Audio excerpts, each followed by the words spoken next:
Praise the Lord. ദൈവ നാമത്തിന് നന്ദിയോടെ സ്തോത്രം ചെയ്യുന്നു. വീണ്ടും ഒരു പ്രഭാതം കാണുവാൻ ദൈവമായ കർത്താവ് നമ്മെ സഹായിച്ചല്ലോ. ഈ 17-ാം തീയതി തിങ്കളാഴ്ച ഈ പ്രഭാതത്തിൽ ഏവരെയും പ്രഭാത മന്നയിലേക്ക് കർത്താവായ യേശുക്രിസ്തുവിന്റെ നാമത്തിൽ സ്വാഗതം ചെയ്യുന്നു. അല്പസമയ ചിന്തയ്ക്ക് വേണ്ടി വായിക്കുവാൻ ആഗ്രഹിക്കുന്ന വേദവാക്യം വെളിപ്പാട് പുസ്തകം 14-ാം അധ്യായം അതിന്റെ 6-ാം വാക്യമാണ്. വെളിപ്പാട് പുസ്തകം 14-ാം അധ്യായം അതിന്റെ 6-ാം വാക്യം. അത് ഇപ്രകാരം വായിക്കുന്നു: വേറൊരു ദൂതൻ ആകാശമധ്യേ പറക്കുന്നത് ഞാൻ കണ്ടു. ഭൂവാസികളായ സകല ജാതിയും ഗോത്രവും ഭാഷയും വംശവും ആയവരോട് അറിയിപ്പാൻ അവന്റെ പക്കൽ ഒരു നിത്യ സുവിശേഷം ഉണ്ടായിരുന്നു. ഇതിന്റെ തലക്കെട്ടായിട്ട് കൊടുക്കുവാൻ ആഗ്രഹിക്കുന്നത് സത്യം സഞ്ചരിക്കുന്നു. സത്യം സഞ്ചരിക്കുന്നു.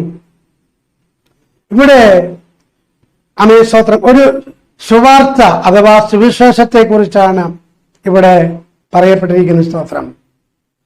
അവിടെ പറയുന്നു, ഭൂവാസികളായ സകല ജാതിയും ഗോത്രവും ഭാഷയും വംശവും ആയവരോട്. അപ്പോൾ ആരൊക്കെ ഉണ്ട് അതിനകത്ത്? സകല ഭൂവാസികളായ ജാതിയുണ്ട്, ഗോത്രമുണ്ട്, ഭാഷയുണ്ട്, വംശക്കാരുണ്ട്. സ്തോത്രം. ഇവരോടൊക്കെയും അറിയിപ്പാൻ ആ ദൂതന്റെ പക്കൽ എന്തുണ്ട്? ഒരു നിത്യ സുവിശേഷം ഉണ്ട്, അഥവാ ഒരു സുവാർത്ത ഉണ്ട്. എന്താണ് സുവാർത്ത അഥവാ സുവിശേഷം? ആമേൻ.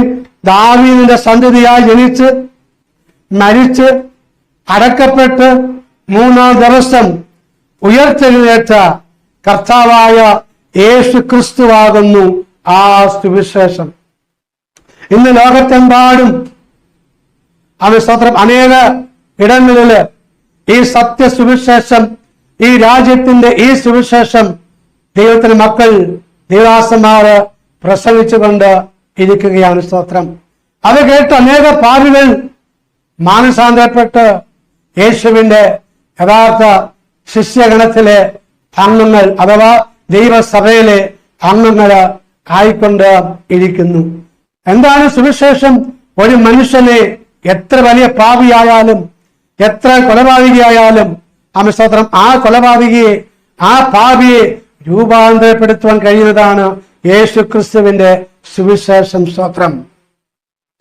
കർത്താവായ യേശു ക്രിസ്തു ശിഷ്യന്മാരോട് പറയുകയാണ്, അതായത് കർത്താവായ യേശു ക്രിസ്തു പാപികൾക്ക് വേണ്ടി മരിച്ചു, അടക്കപ്പെട്ടു, 3-ാം ദിവസം ഉയർത്തെഴുന്നേറ്റ് ഏതാണ്ട് 40 ദിവസം ഈ ഭൂമിയിൽ അനേകർക്ക് പ്രത്യക്ഷമായി അവസാനം അവൻ സ്വർഗത്തിലേക്ക് പോകുന്നതിന് മുമ്പായിട്ട് തന്റെ ശിഷ്യന്മാരോട് കർത്താവ് പറയുകയാണ്. മത്തായി 28-ാം അധ്യായം 18 വാക്യങ്ങൾ. യേശു അടുത്ത് ചെന്ന് സ്വർഗത്തിലും ഭൂമിയിലും സകല അധികാരവും എനിക്ക് നൽകപ്പെട്ടിരിക്കുന്നു.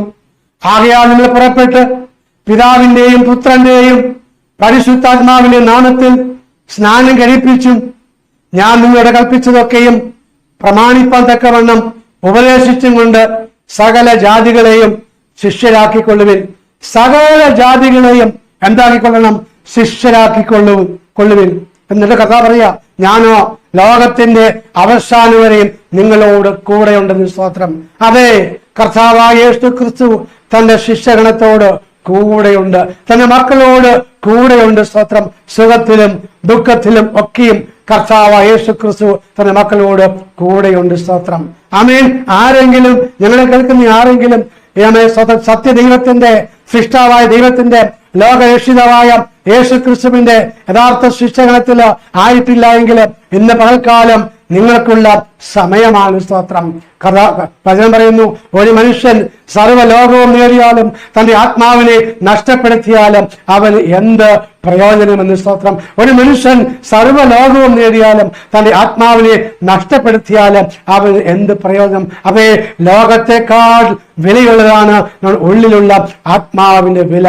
അങ്ങനെയെങ്കിലും ആ ആത്മാവിന്റെ രക്ഷകനായ കർത്താവായ യേശു ക്രിസ്തുവിന്റെ കരങ്ങളിലേക്ക് നമ്മെ ഏൽപ്പിച്ചു കൊടുക്കാം. കർത്താവിന്റെ യഥാർത്ഥ പൈതലായി, യഥാർത്ഥ ശിഷ്യനായി ജീവിക്കുവാൻ സർവശക്തനായ ദൈവം നമ്മെ ഏവരെയും സഹായിക്കുമാറാകട്ടെ, അനുഗ്രഹിക്കുമാറാകട്ടെ.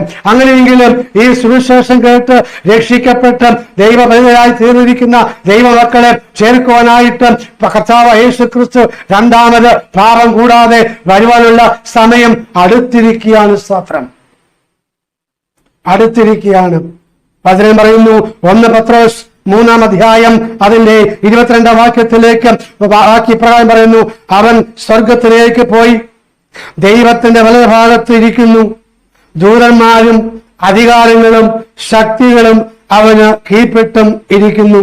കൊലോസ്യ ലേഖനം 1-ാം അധ്യായം അതിന്റെ 16-ാം വാക്യം, അവൻ സ്വർഗത്തിലുള്ളതും ഭൂമിയിലുള്ളതും ദൃശ്യമായതും അദൃശ്യമായതും സിംഹാസനങ്ങൾ ആകട്ടെ, കർത്തൃത്വങ്ങളാകട്ടെ, വാഴ്ചകളാകട്ടെ, അധികാരങ്ങളാകട്ടെ, സകലവും അവൻ മുഖാന്തരം സൃഷ്ടിക്കപ്പെട്ടു, അവൻ മുഖാന്തരവും അവനായിട്ടും സകലവും സൃഷ്ടിക്കപ്പെട്ടും ഇരിക്കുന്നു. സ്തോത്രം.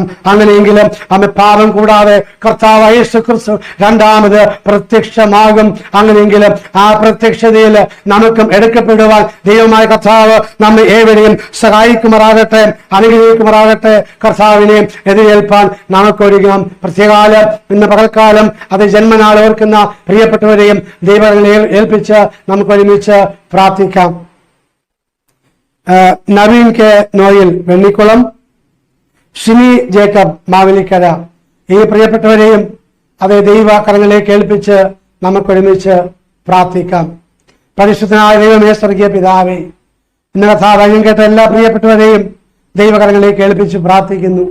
ദൈവമേ, വചനം കേട്ട ആരും നിത്യശിക്ഷാവിധിയിൽ അകപ്പെട്ടു പോകാൻ ഇടയാകാതെ വണ്ണം ആമേ ലോകത്തിന് രക്ഷിതാവായ കർത്താവായ യേശു ക്രിസ്തുവിനെ രക്ഷകനായി സ്വീകരിച്ച് പാപക്ഷമ പ്രാപിക്കുവാൻ, വീണ്ടും ജന്മം പ്രാപിക്കുവാൻ, അത് ജീവന്റെ പുസ്തകത്തിൽ പേരുണ്ടായി കാണുവാൻ കർത്താവിനെ സഹായിക്കുമാറാകണമേ എന്ന് അങ്ങയോട് പ്രാർത്ഥിക്കുന്നു. പ്രത്യേക കർത്താവെ, ജന്മനാൾ ഓർക്കുന്ന പ്രിയപ്പെട്ടവരെ ഏൽപ്പിച്ച് പ്രാർത്ഥിക്കുന്നു. ഈ പുതിയ വർഷം അവർക്കും അനുഗ്രഹമാക്കി തീർക്കണം എന്ന് അങ്ങയോട് പ്രാർത്ഥിക്കുന്നു. സകലമാനവും മഹത്വവും അങ്ങേക്ക് അർപ്പിക്കുകയാണ്. പ്രാർത്ഥന കേട്ടിരിക്കുക. സ്തോത്രം. കർത്താവായ യേശു ക്രിസ്തുവിൻ തന്നെയുമുള്ള നാമത്തിൽ തന്നെ ആമേൻ. സർവശക്തനായ ദൈവം ഏവരെയും അനുഗ്രഹിക്കുമാറാകട്ടെ, സഹായിക്കുമാറാകട്ടെ. ഒരു നല്ല ദിവസം നേരുന്നു. ആമേൻ.